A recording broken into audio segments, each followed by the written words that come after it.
Hello, my name is Jason Laughlin. I'm here to do a presentation for all my future fans um, on a photographer that has influenced me, that I strive to be more like.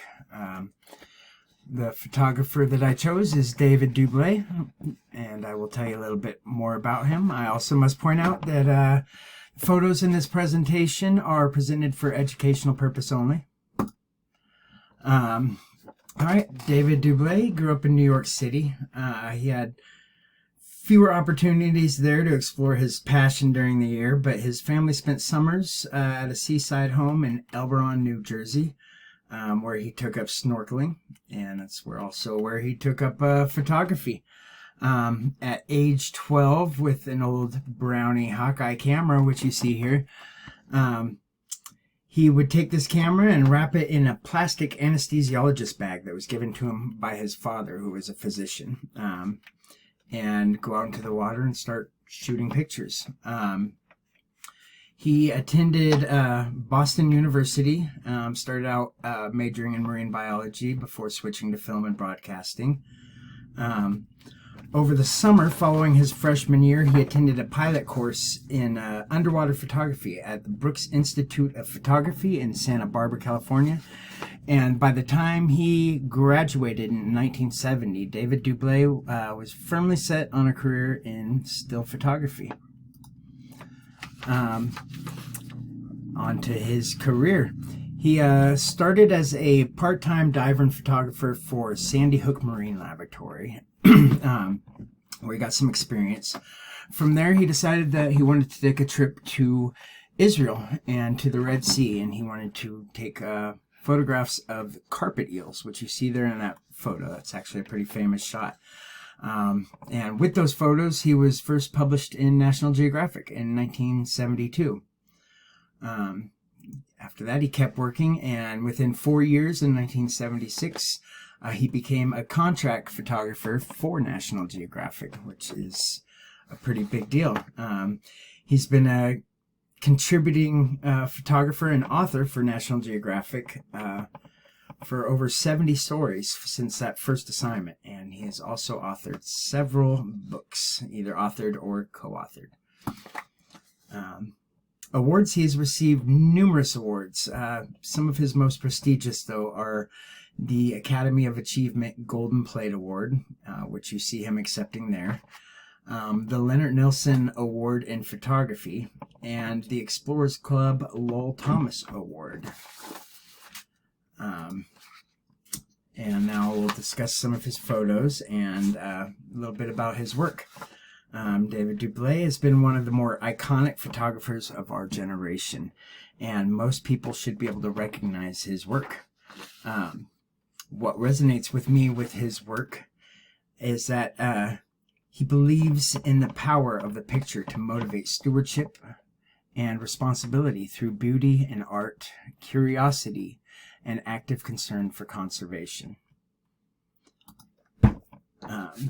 David Doubilet's style is atypical. He doesn't just shove his camera underwater and start shooting. Instead, he's kind of famous for this underwater over-under photography. Takes a half and half approach, and in each photo, his camera lens is only halfway underwater. And to me, that shows the sharp contrast between our world and the world below. He has spent over 27,000 hours underwater with his camera. Continuing on with some of his photos, as you see a couple there. As you've seen, David Doubilet's photographic style is innovative, and in his photos you can truly see his conservation efforts at work. His focus is on the ocean, whereas mine is on the wildlands of Montana, but our focus is the same, which is trying to motivate people to keep this world as wild and beautiful as it was before we were here. I'd like to share a little quote from David Doubilet on his photographic style. He says, "Light is everything in the ocean. If you take down a strobe, you uncork that bottle of sunlight, push the trigger of the camera, the reef explodes with light. You see colors that have never really been seen before. They have an extraordinary palette. colors you can't even imagine, which I agree. And especially if you look at the two pictures that are up here, that's incredible. The strobe he got underneath there and the contrast between the world above and the world below. It's incredible. Now we'll go on to me and my style a little bit. I shoot mostly with a Sony a7C camera and a 24 to 70 millimeter lens. I would love to write stories and shoot beautiful images for some of our wonderful outdoors and conservation publications. And eventually, I hope to get published in National Geographic long term. I'm very active with Montana conservation groups, and that's what most of my photography is centered around. I want to show people the beauty in the state and in this world. I feel that if I can touch one person with my photographs or my articles, my stories, where they, you know, in a way where they look at our wildlands in a different way, I will have done my part. All of my shots here that you see, these 3 shots, were all taken on hikes or walks or little camps in western Montana. Beautiful place you gotta visit. So to sum up on me, what my focus is I just want to be great photography. I want to do great photography. I want to do great journalism. I want to focus on conservation. I want to keep wild lands wild for wild people. And this shot here is up in Glacier National Park, also in northwest Montana. I try and spend as much time up there as possible.